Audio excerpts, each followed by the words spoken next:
ওই নামটি যতই জপি ততই মধুর লাগে, ওই নামেতে এত মধু না জানি তামাগে।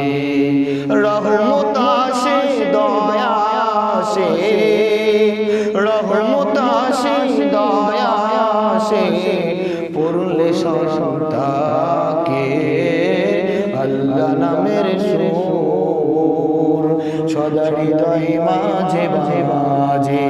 আল্লাহু আকবার।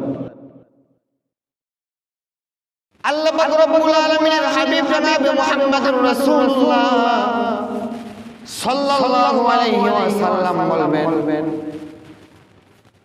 আল্লাহ গো এই যে সামনে বান্দাগুলো দেখতেছেন, এই সমস্ত বান্দাগুলো আমার উম্মত।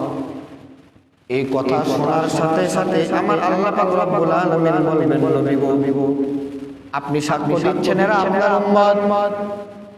নবী বলবে, ইয়া আল্লাহ হ্যাঁ এগুলো আমার উম্মত। আল্লাহ পাক রব্বুল আলামিন বলবেন, ও নবী আপনি বলেছেন এটা আপনার উম্মত,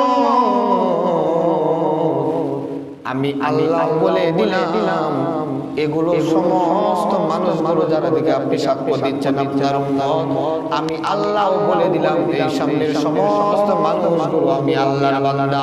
বলেন না সুবহানাল্লাহ। আমার নবী যখন বলে দিবেন এগুলো আমার উম্মত, আর আল্লাহ পাক রব্বুল আলামিন যখন বলে দিবেন এগুলো আমার বান্দা, সাথে সাথে আর কোনো হিসাব নাই নিকাশ নাই। ফাদখুলি ফি ইবাদি ওয়াদখুলি জান্নাতি। আল্লাহ পাক রব্বুল আলামিন ফেরেশতাদেরকে ডাকে বলবেন, ও আমার ফেরেশতারা তোমরা সাথে চলে আসো, আমার সামনে চলে আসো। আমার নবী বলেছে এগুলো তার উম্মত, আমি আল্লাহ বলেছি এগুলো আমার বান্দা, আর কোনো হিসাব নেই নিকাশ নেই, তাদেরকে তুমি জান্নাতের মধ্যে দিয়ে দাও। বলেন না সুবহানাল্লাহ। এ হলো আমার আল্লাহ। হাদিসের মধ্যে এসেছে যদি কাফের মুশরিক জানতে পারতো আমি রহমান আমি রহিম, তাহলে কোন বান্দা গুনাহ করতো না, আমার রহমত থেকে নয়রাশ হইতো না। কুল ইয়া ইবাদিয়াল্লাযীনা আসরাফু আলা আনফুসিহিম লা তাকনাতু মির রাহমাতিল্লাহ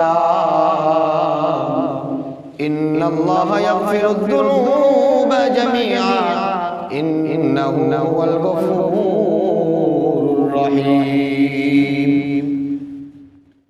আল্লাহ বলেছেন বান্দারে কেমন গুনাহ করেছিস, কি পরিমাণ গুনাহ করেছিস, গুনাহ করতে করতে পাহাড় সমতুল্য গুনাহ করে ফেলাইছিস। তুই চিন্তা করিস আল্লাহ আমার কোনো স্থান নাই, আমার কোনো যাবার রাস্তা নাই, আল্লাহ যদি তুমি আমাকে ফিরাইয়া দাও আর কোনো রাস্তা আমার থাকবে না।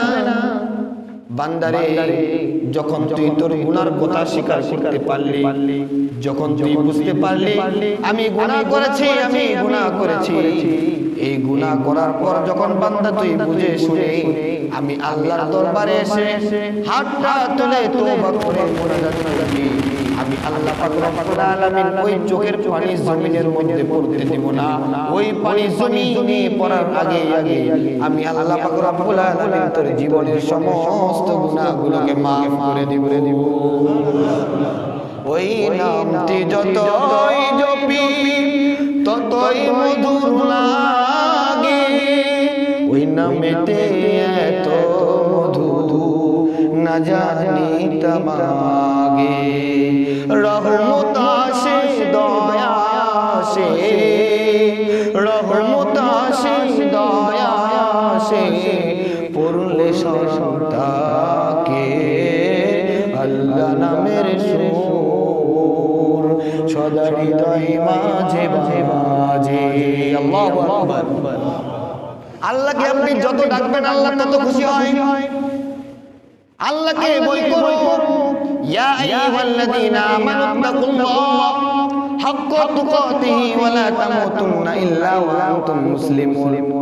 বান্দারে আমাকে ভয় করো, আমাকে ভয় করার পর তুই আমার দরবারে ফিরে আয়, আমার কাছে দুটো হাত তুলে কান্নাকাটি কর। আমি আল্লাহ ওই চোখের পানি জমিনে পড়তে দিব না, এর আগে আমি আল্লাহ পাক রব্বুল আলামিন তোর জীবনের সমস্ত গুনাহগুলোকে maaf করে দিব।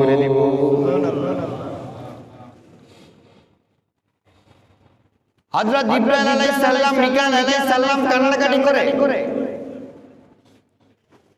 আল্লাহ পাক রব্বুল আলামিন জিজ্ঞাসা করলেন, ও জিবরাইল ও মিকাইল কেন কাঁদো?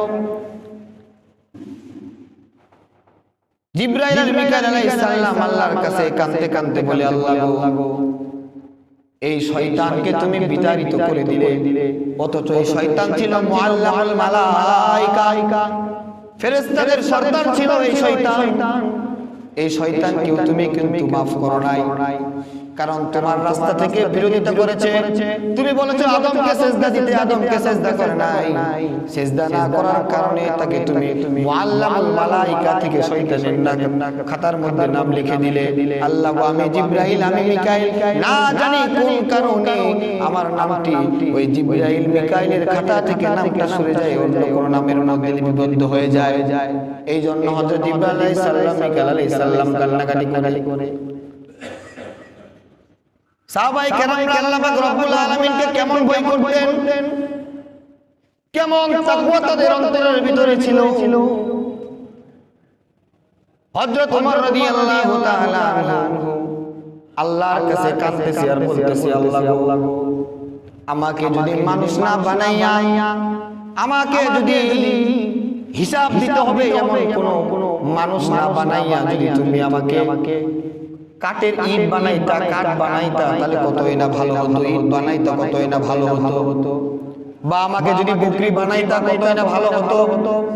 কারণ কাল কিয়ামতের ময়দানে এরা কোন সময় আল্লাহর কাছে আল্লাহর দরবারে যায় কোন রকমের হিসাব দিতে হবে না। আল্লাহ গো, তুমি যদি আমাকে কাঠ বানাইতা, ইট বানাইতা, ভেড়া বকরি বানাইতা, তাও আমি খুশি হতাম।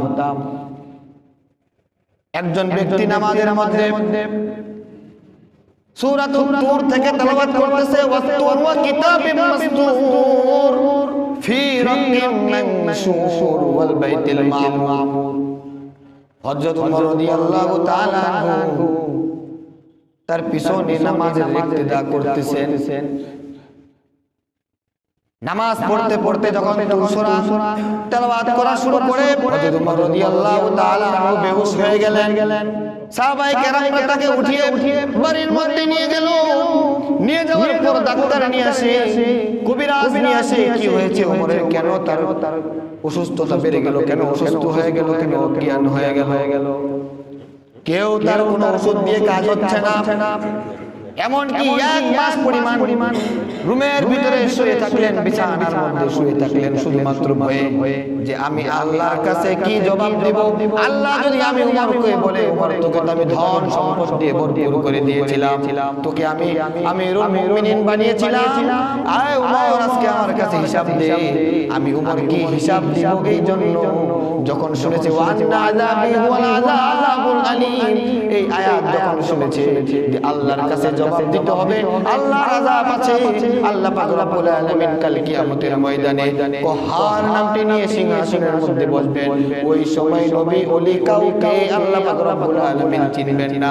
এই যখন এসব কথা যখন উমরের অন্তরের ভিতরে ধাক্কা দেয়, হযরত উমর রাদিয়াল্লাহু তাআলা আনহু চিৎকার দিয়ে জমিনের মধ্যে লুটিয়ে পড়লেন। বলেন না সুবহানাল্লাহ।